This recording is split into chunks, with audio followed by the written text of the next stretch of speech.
Hey loves, welcome or welcome back to my channel. If you are new here, my name is Faith, and today guys, I'll be checking out Candace Owens and Brother Tatum as they speak on exclusive prison audio review. And without much ado, let's see what this video is all about.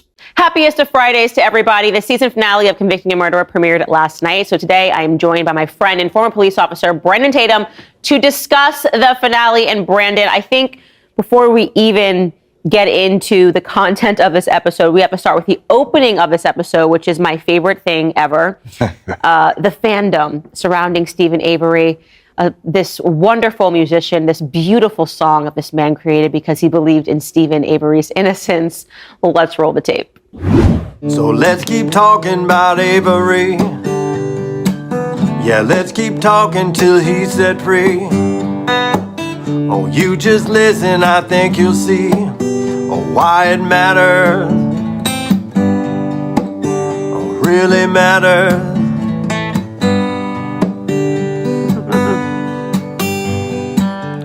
Put aside the documentary, the state's version ludicrousy. Oh, all their claims so blatantly get torn to tatters. I think that matters.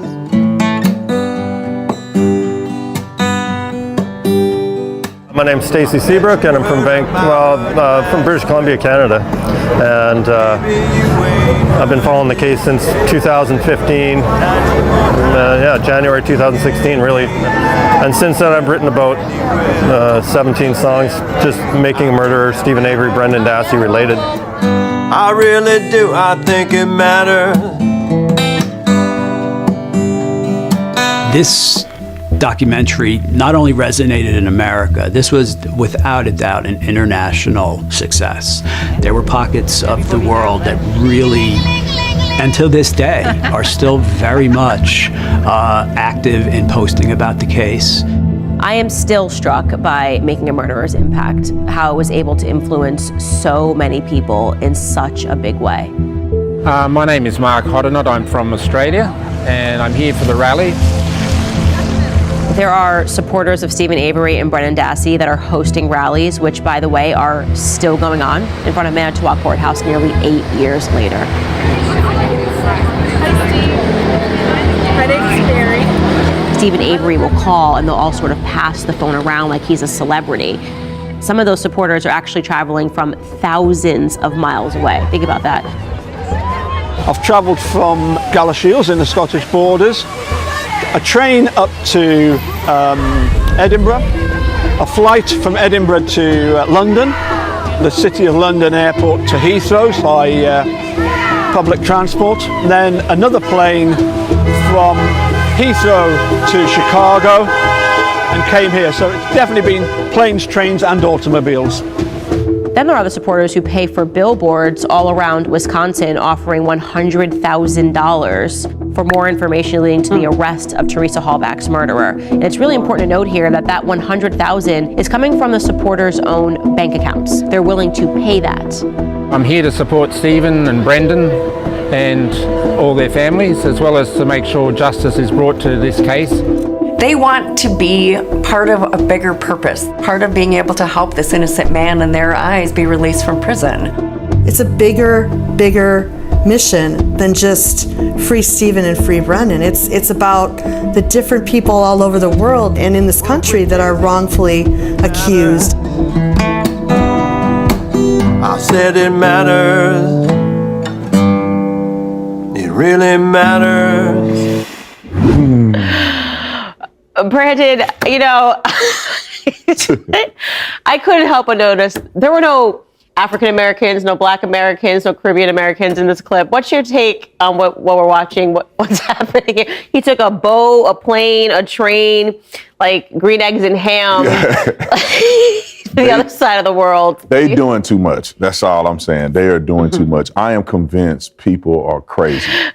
I don't care if the man was innocent really or not in your mind. Who in their right mind would spend thousands of dollars to go and protest on the side of the road somewhere in Wisconsin? Yeah. I don't get it. I'm assuming he has a family. Is his wife okay with him doing all that? I don't think so. Yeah, I said this is like White Lives Matter. So Black Lives Matter, we smash and take a flat screen TV from Target. They're like plan the routes to come and spend their own money to get here. Passing around the cell phone with him on there. Like they're talking to like Justin Timberlake when he was in NSYNC or something. Like, hey, it's me. Like, oh my gosh, she looked like she was blushing. Yeah, they doing too much. That was a lot. It's a lot. It's embarrassing, to be honest, but it's indicative of how people act. Human beings are just attracted to certain things. They have to find purpose. I would argue that these people got way too much time on their hands. They should probably be at work instead of sitting on the side of the road making up a false, protest for a guy who they really know nothing about. They probably have never met him before he went to jail, and they probably are not informing themselves about the truth and all of the information that should be known about the entirety of the case. So they could be representing a foolish perspective and spending a lot of money doing it. So it's embarrassing to them. I don't care, but it's embarrassing to them. Yeah, I was really interested, first and foremost, just in the psychology of this. And over again, as we were pulling things together and trying to understand how it is that despite so much overwhelming evidence, even now, like a lot of people have dropped off now and they're not believing he's innocent because, to be fair, Netflix presented a really good story. They convinced people because they omitted certain truths. But now there are some people that are holding on, sending me mean tweets right now. He's innocent. And you just have to wonder, how do you get to this part? Like how do you convince yourself psychologically that this person who is so disgusting, so verifiably disgusting in so many different ways and has been his entire life from juvie to now is actually a victim? How do you get there? Yeah, so people operate in a bias. It's called confirmation bias. So everything that they look at, they're going to interpret it to confirm what they believe. Same thing with people wearing masks. I see people wearing masks at the airport today. What in the world make you still wear a mask? It's that they have built this reality that it makes sense. And when they found out it doesn't make sense, they have to unravel everything that they are, all of what they represent, and they are not willing to do that. So instead of saying, you know what, I was wrong and I'm embarrassed because I flew all the way from Australia, spent thousands of dollars to sit on the side to talk to a dude on the phone from a jail cell, instead of admitting that they were wrong about that, they have to double down, and they have created a delusion and a reality that is never going to change. Jesus Christ could come down from heaven and say, he's guilty. They will not believe it. They do not care, and that's the way people operate. Unfortunately, psychology of. I would argue that people that have an emptiness inside of them, and this is consistent with what they do. Yeah, it's a spiritual void for sure. And I don't mean to laugh. It's just the absurdity of looking at making up songs, saying I wrote 17 songs. He looks like he's a very nice guy, by the way. Very nice guy from Canada, nice guy coming over from England and from Australia. Everyone looks very kind, so I don't really mean to laugh at them, but it's hard not to. It's hard not to when you're considering people sitting down, making up songs because they have believed in a Netflix documentary. It is a stunning look into psychology and how easily people can become convinced. And I think that you are totally correct in that it threatens their reality, right? It makes them question themselves. They have to become completely undone in a way that they're just not prepared to do. And it gets worse because you also understand that it wasn't just people who were fighting for his freedom. There were also people fighting for his heart. So let's roll the next clip. I've heard that Stephen's had 7 girlfriends already, 3 of them that he was going to marry, and it's like I don't know what these people are thinking. Historically there has been this phenomenon of women becoming infatuated with convicted killers. Charles Manson, Ted Bundy, and Stephen Avery really was no different. He had girlfriends, he had fiancés, and it really is something to take a look at the letters that were being written back and forth. These are just some letters that he wrote to his once upon a time fiancée. If you tell anyone of this letter or any other letters, I will go and tell the world that you and the kid is on drugs. Then the whole world will know that too. So all you have to do is love me and treat me as your husband, and our life will be fine forever. I don't want to hurt you or your kids, so you have to promise you will help us forever. Can you imagine? He also came up with 18 rules for his ex-fiance. You are going to trust me as your husband. I want to see how you treat me as your husband. No way out. We are in this, and I love you as the world. When I call you, you will pick up the phone. You are only a housewife. Another woman who asked not to be named also wrote back and forth with Stephen Avery in prison, and the contents of this letter are pretty disgusting. He wrote to her, I love you. I will blank on the next letter, okay, honey? He then asks her at the end, do you want me to blank in a bag? Let me know. I mean, disgusting. Taste me and put me in you. Sexy, yes, love you. That is from Stephen Avery to another one of his paramours while he's in prison. I don't know why I can't stop laughing. This is crazy. That's why. The absurdity of everything that I'm listening to and reading, and the letters he's sending, he's still threatening women. I'm just trying to figure out what's going on, Brendan. I don't know what these women are dealing with, but why would you want to deal with drama from a dude in prison? And he's like threatening you from prison. He had 18 rules.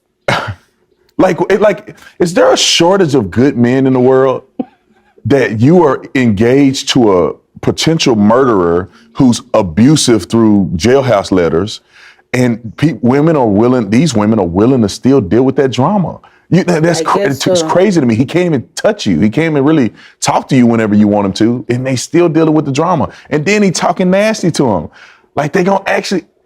In a bag, really? Genuinely, I would love to interview these women that fall in love with serial killers, like Ted Bundy, the Alex Murdaugh is a recent example of a cultural case, and women are writing him letters and convincing themselves that he's innocent. I think it really points to not just a lack of men or strong men that are in society, but actually what you're dealing with is actually a crisis in women. The problem is the women. What is wrong with you? Why are you so broken? You think that you're going to fix this person? This person just killed somebody. Wouldn't you be scared, right? Is it not plausible to you after reading his letters, which are remarkably violent, right? They're remarkably sexual. Is it not plausible at all to you that maybe this sexual deviant and this murderer, like maybe he has it within him to rape and murder somebody, and I might be the next person? Like, what are they looking for in this exchange of letters? And how do you get so far in your correspondence that you're like, not only do I love you, like I want to marry you. I know that you're going to be in prison forever, but I want to be your wife. This man had fiancés in prison. Think about that. Yeah, it's called narcissism. Yeah. These women believe they can fix anybody. And they think they can fix. They go and find. They're trying to play Captain Saver, Build a Bear, or whatever they're doing with these men, and they are trying to get the worst man on planet Earth potentially that has done the most heinous crime ever, and say, "Look at me, I can even fix him." I mean, I'm not gonna say God couldn't fix him, but God is working on him. He ain't got it yet. And somehow these women think they're going to fix this guy. Yeah. It's crazy because, like you said, it's not the first time that this has happened. This is a phenomenon. Daddy issues. These women must have daddy issues. Have to. I don't understand Ted Bundy. People that have done heinous crimes, documented. In many cases, they've admitted to. There's tapes, there's records, and women still want to go, and they probably get conjugal visits. They still go and lay up with these men, knowing they have 100 wives in prison, and they still do it. It's actually comical to a certain degree. If it wasn't so sad, I would probably laugh the rest of the episode about it. Yeah, I mean, just seeing that these people are somehow convinced to remain fans of him, it's so disturbing. One of the things that was really compelling for me throughout this entire series was just examining his family. I mean, just examining what you think it's just a Stephen Avery problem. Like, it's the Avery clan. And we kept talking about his relationship with his father, who goes by Pa, and how Pa was very much the driver of this horse in the situation. It's just very obvious that when he speaks to Stephen, he understands that Stephen's done something. In my view, he understands, but he doesn't care. He could just routinely kind of mocks the situation. He's the person that in my view, convinced Brendan, which we saw in a prior episode, not to take the plea deal. People are like, why is Brendan in prison for so long? They offered him a plea deal. Brendan was going to take it. And then Pa gets on the phone. The grandpa gets on the phone and says, I'm going to tie them by their nuts and drag them down with my truck. And he's super crazy. So I want to cut to this phone call, which we had of Pa speaking with Stephen Avery. Stephen Avery is telling his father, they have gone through the burn pit and they have found pieces of Teresa Hallback's muscle. Let me know if you think this is a normal reaction for your father to have if you call him and basically say, they got me. Take a listen.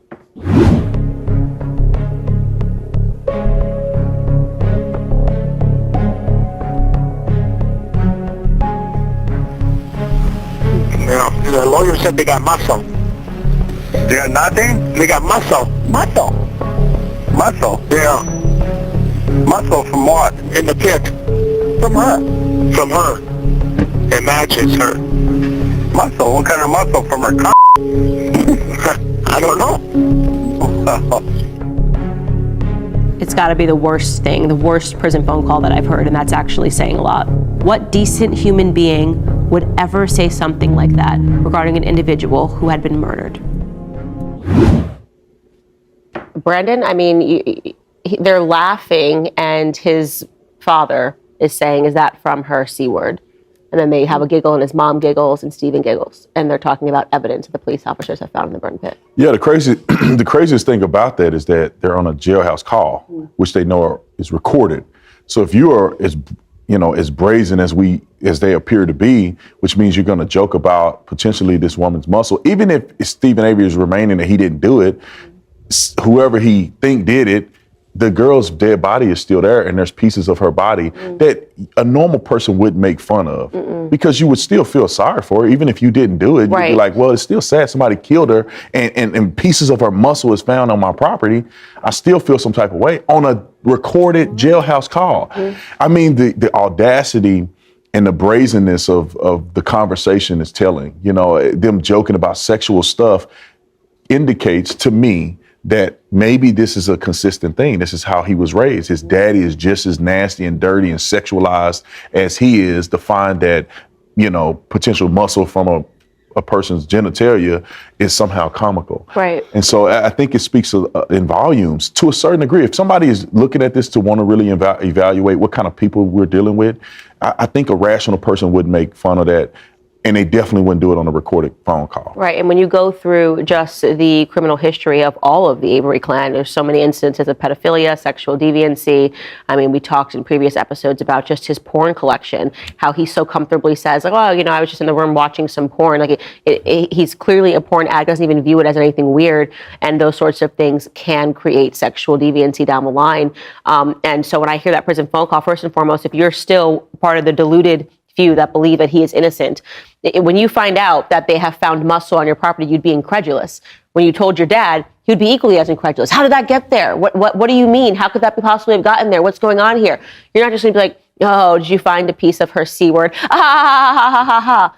That's not the normal behavior of somebody who's innocent. It's just basically you saying to your dad, like, all right, we got a little more to deal with here because they've got something concrete, and your dad is basically mocking it. And so it's super disturbing to hear that phone call, and it's just also disturbing to realize they're talking about someone that they knew was dead. They knew was dead. They knew that she had died violently, and they are mocking her and talking about her private areas in such a derogatory manner.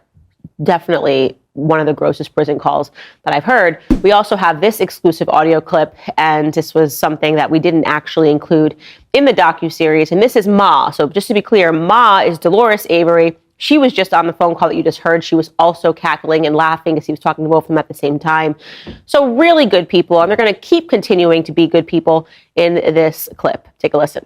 Yeah, because it sounds like if they get you for murder, you don't get that money. Oh, Horbucks get it, or whatever her name is. Yeah, if they sue for it. Yeah. Yeah. For something to do with her. Yeah.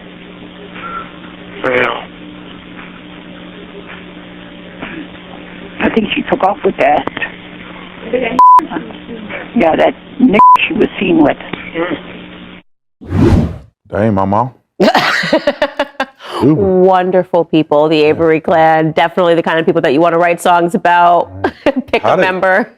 I don't know where she got that from, because I didn't see a single black person in that whole city the whole time I've been watching the episode. So no, this is just who they are. Yeah. It's just ingrained into them to speak this way. And apparently the backstory of that is, people were kind of trying to say where they saw Teresa, and so many conspiracies are being shared. And someone, I saw her at a gas station with a black guy. And so she's kind of running with that. And this is the way that she speaks about black people. Not exactly a surprise. I always say, the people that use these kinds of words and people that are overtly racist are always the most ignorant people in society. Not someone that I would ever feel threatened by, like Dolores, you know what I mean?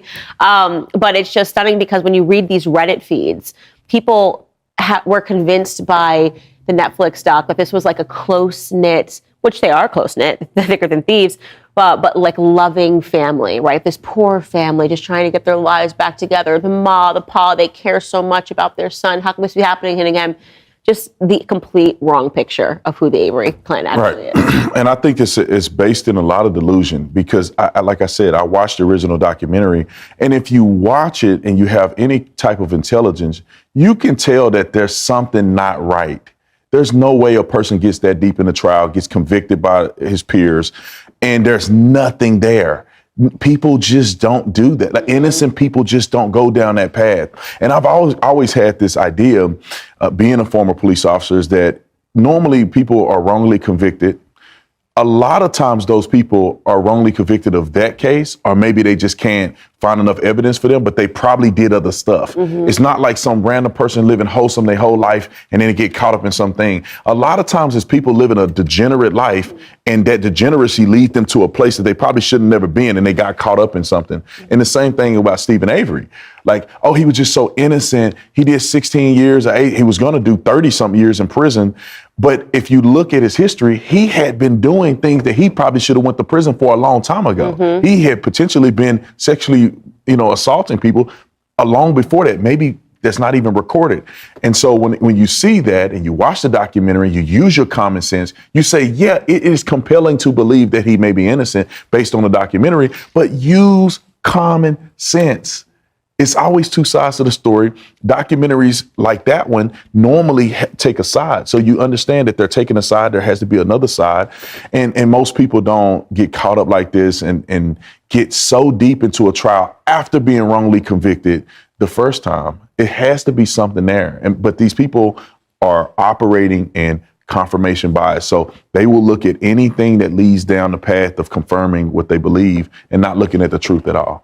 Well, speaking of choosing sides, the documentary makers very clearly had their angle, and yet they pretended they didn't when they did their press tour, and they went around and they told people, no, we just wanted to tell the story. We weren't omitting certain things for any reason whatsoever. So let's formally debunk that and listen to what they say in their words versus what they say in prison calls to Stephen Avery himself. Take a listen. We did not assume an advocacy role here. Right. We were not interested in having an impact. In fact, we worked very hard not to have an impact on the cases. They came here to follow the story wherever it may lead. And in the end, they claimed that it wasn't an advocacy piece and that they didn't pick a side.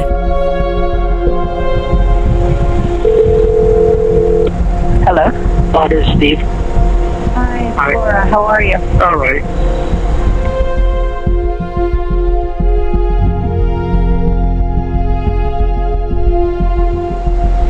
So, Stephen, my first question for you is, if you could tell your community anything, what would you want them to know? Am I innocent man again? Who's doing this to me? Somebody is. I can't figure it out.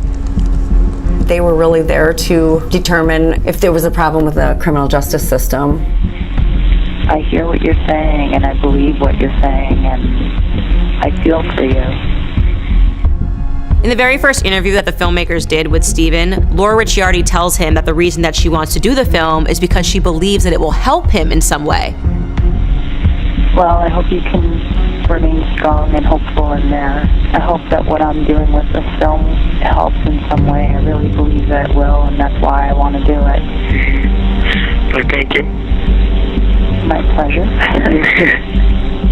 But yet years later, after their film is released, the filmmakers suddenly back up on that claim. They say that it didn't matter if Stephen was guilty or innocent. As a matter of fact, they say that they tried really hard not to have an impact on the case. They weren't involved. We were not there to figure out what had happened to Teresa. We weren't asking questions about the facts of the case. We weren't really... But if you ask Stephen, the filmmakers were very much involved in helping him with his defense.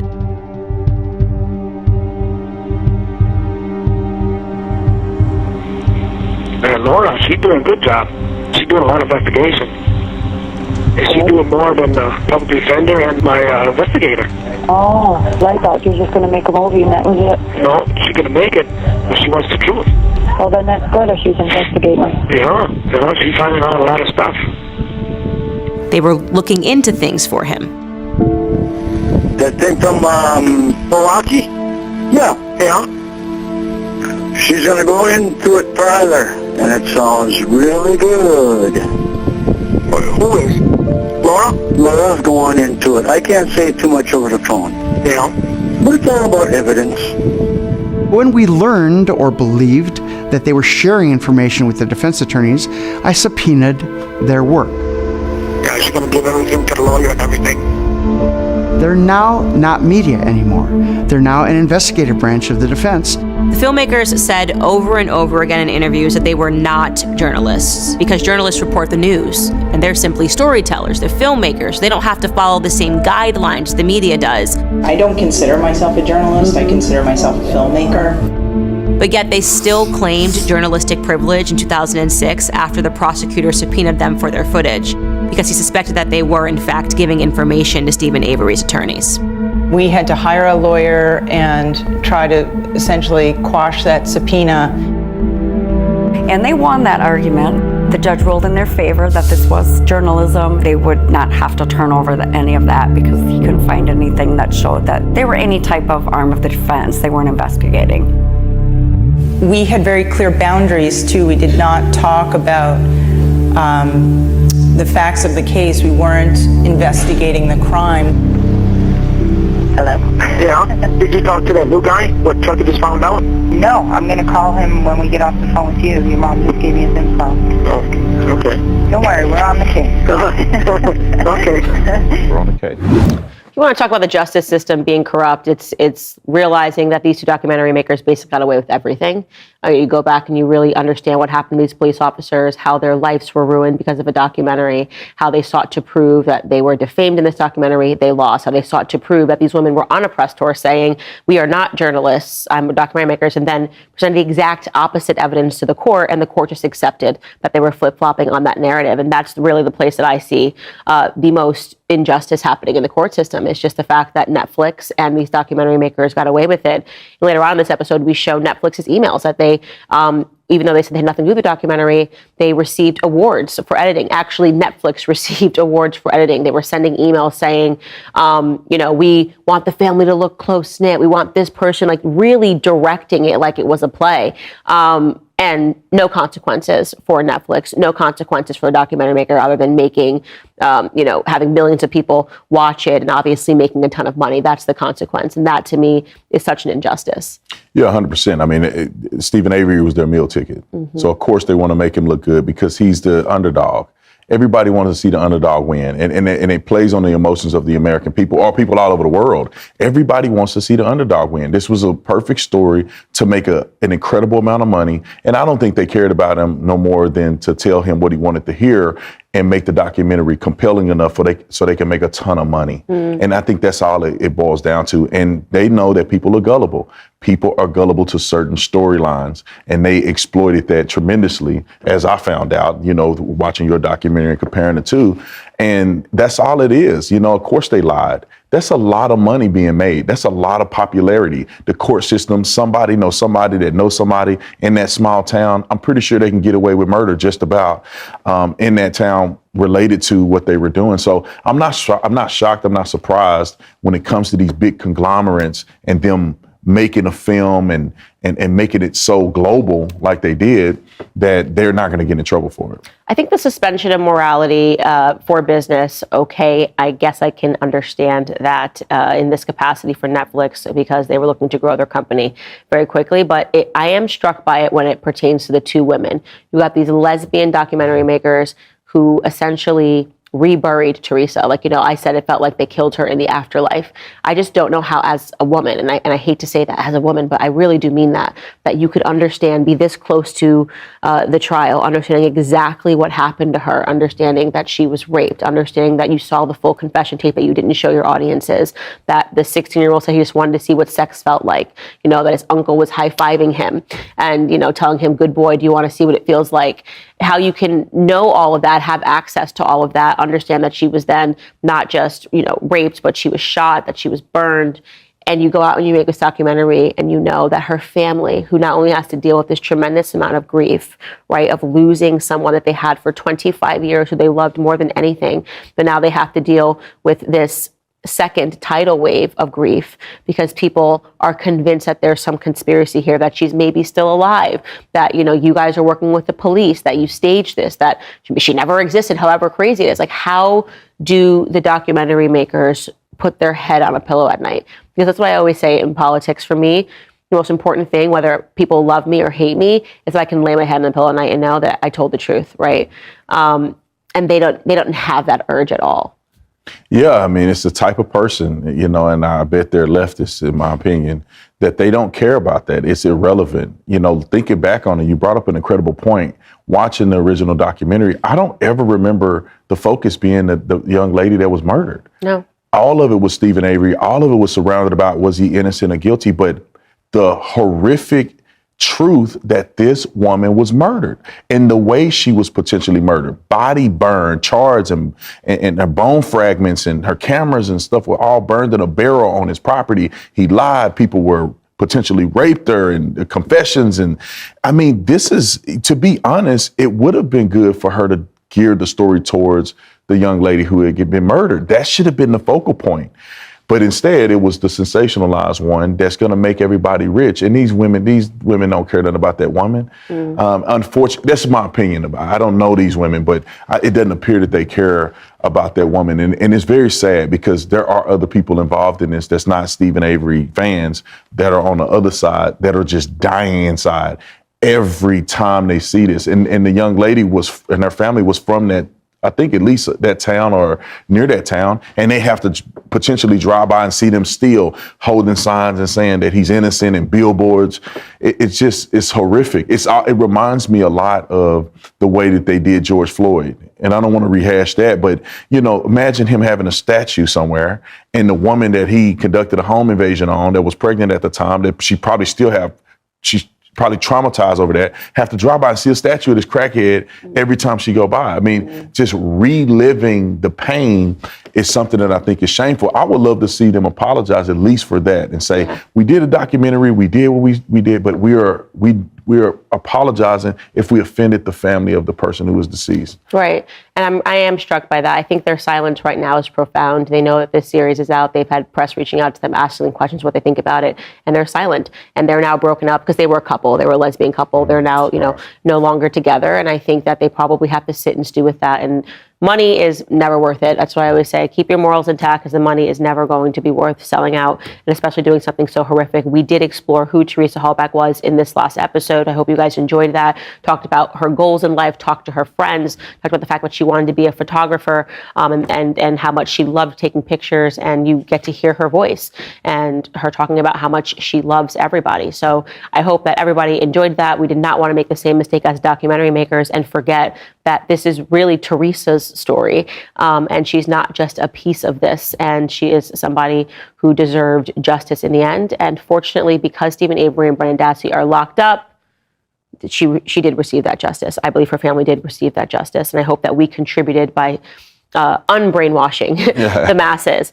We are out of time, but I do want to at least read 3 or 4 of your comments. I'll read them really quickly. Candace, you did it I was Team Avery and Dassey for years. I was on the fence in the beginning of the series. I subscribed to Daily Wire Plus finally for this, but wow, I thought Stephen was just so sweet, simple, and innocent, but I was so wrong.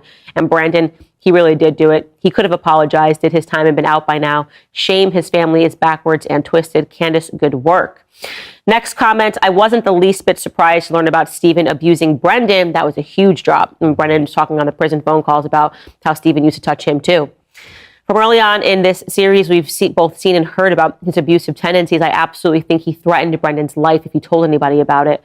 I don't know if it makes me evil because I don't have sympathy for Brendan. He had an opportunity to call 911 or tell his mom what happened, and he didn't. Brendan, was Teresa's only lifeline, and I imagine her eyes pleading with him to help save her. But he ultimately chose not to be the hero that he could have been, but rather a cold-blooded rapist and a murderer. The only person I feel sympathy for is Teresa Hallback. I would say the same. That's how I feel after listening to Brendan's confession. When he said, I just want to see what it felt like. It was such a 16-year-old thing to say. It let you know that, yes, is he stupid? Yes. Is he low IQ? Yes. But the fact that he recalled everything in such incredible detail. I mean, I think Netflix tried to make people think that he was mentally retarded, and he wasn't mentally retarded. He was just somebody who wanted to have sex. And 16-year-olds are impulsive, and for him, that transpired as rape.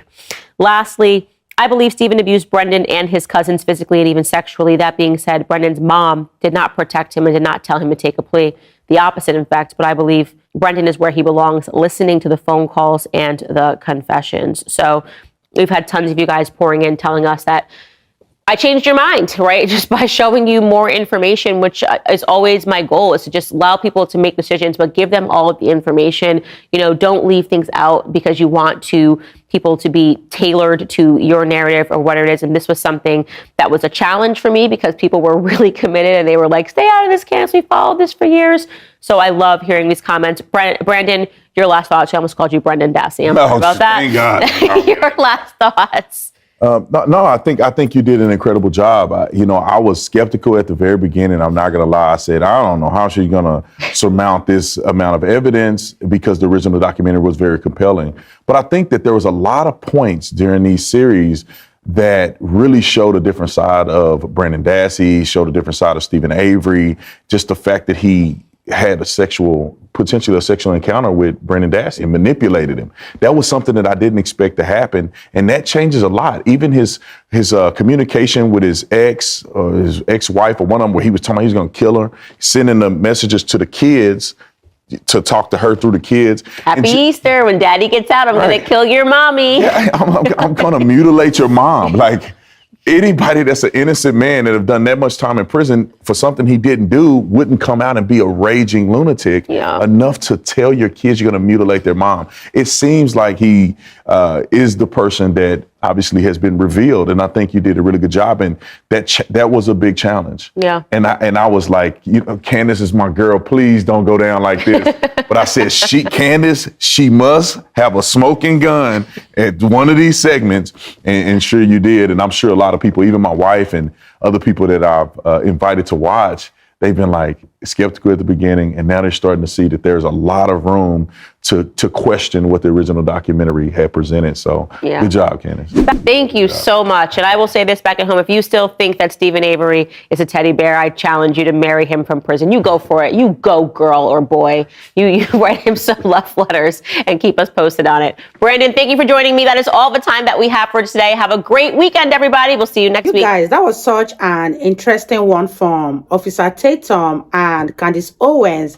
Let me know what your thoughts are on this video. Do you think that Stephen Avery is innocent, according to the people protesting for him? And what beats my imagination is how far someone can come using different modes of transportation just to come and protest on a street or by the side of the road. It's very hilarious and it's not making sense. I guess they have lots of time on their hands. I don't know much about this Stephen Avery case, but let me know what you guys think about it. And I'd love to hear you guys shed more light on this in the comment section. I really had fun reacting to Candace Owens and Brandon Tatum.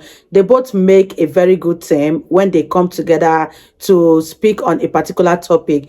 It was such an interactive, interesting session, and I enjoyed every minute that it lasted. If you guys totally enjoyed watching, give this video a massive thumbs up, comment, share, and all that good stuff. And this is me officially signing out. I'll see you guys in my next video.